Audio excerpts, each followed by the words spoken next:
and welcome to Bureau Bites, a regular pod bite bringing you news from Vietnam and the region. I'm Matt Cowan, the Bureau Chief and your host. Thank you for joining me for this quick bite. Well, COVID-19 continues on its merry way in Vietnam, albeit with slight daily increases in the reported number of cases. As of March 25, the Vietnamese government reported that there has been a total of 141 COVID-19 cases since the outbreak, with 17 of those having fully recovered already. That leaves 124 cases, with 93 of those being Vietnamese and the rest foreign. A very impressive result so far indeed. However, the Vietnamese government isn't about to take a well-earned break just yet. In fact, they are doing the opposite. The Deputy Prime Minister of Vietnam, in a further call to action, has reminded everyone to uphold the responsibility of protecting themselves and others at a phase in the epidemic that, I quote, demands a high level of focus. According to the Deputy Prime Minister, the virus is somewhere near everyone. Thus, anyone may contract it and transmit it to others if we do not seriously abide by official instructions, he said. With his official statement, VGP News posted an infographic online demonstrating how people can protect themselves and others from COVID-19. It included staying at home indoors as much as possible, perhaps easier said than done. It pays to have something to do. One person in Saigon who's been keeping himself occupied with a project for quite a while now is Doru Tudose. By night he's a DJ, but by day he's building his own electric car. I spoke to Doru recently and asked him how he's handling the social distancing measures in this time of COVID-19.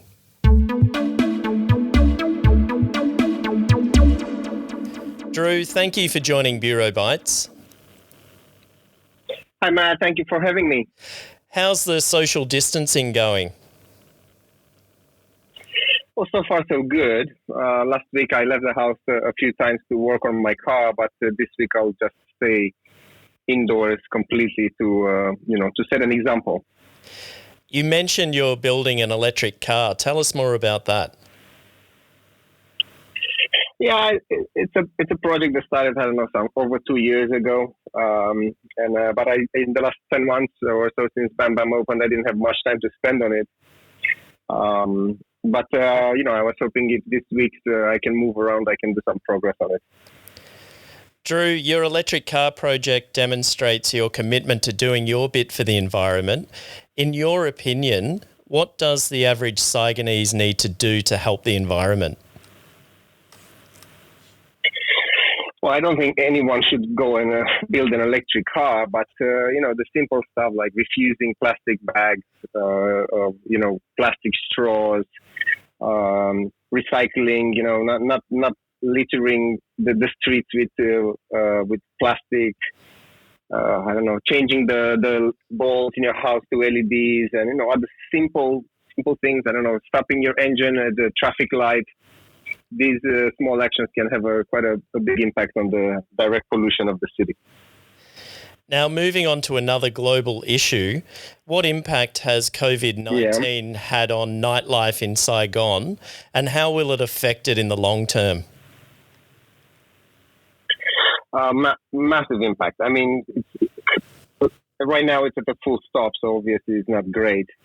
And I think long term, it will affect seriously. I don't know if 50% of the places that closed will reopen in the same position. And I think it's not going to be, the first day of normality won't be as big as everybody thinks. It's going to be a slow process going back to speed. So I think it's going to be a few difficult months for the industry. With that in mind, and being one of Saigon's preeminent DJs who's been playing the club scene here for a very long time, who should we be listening to at the moment while we're practicing our social distancing? Well, I think because since nobody goes at the club, everybody plays music from home. So if you follow any artists, any DJs, they will have live sessions. A lot of the big music brands, a lot of the big name DJs, really you can choose any day. There will be a top 50 in any top DJ that will have a live session. and it's going to be some interesting music. Not being at the club, you can play what you want. So just being in touch on social media will definitely help. I'm sure most of the clubs will have live sessions. We're going to do some from our sides as well when we can gather a few DJs together. But I don't want to call out any names. I think if people used to go to one club or another, I think they should stick around their walls and they'll find out. And finally, is there any chance you have a playlist for social distancing that we can share on the bureauasia.com?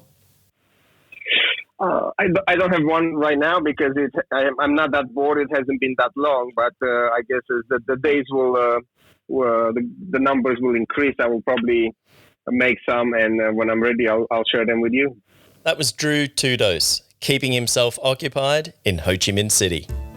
Well, that's all for this Bureau Bite. If you liked what you heard, please review the Bureau podcast wherever you get your podcasts. This has been Matt Cowan. Until our next Pod Bite, keep up to date with what's happening in Vietnam and the region by going to thebureauasia.com and visiting Facebook and Instagram at The Bureau Asia.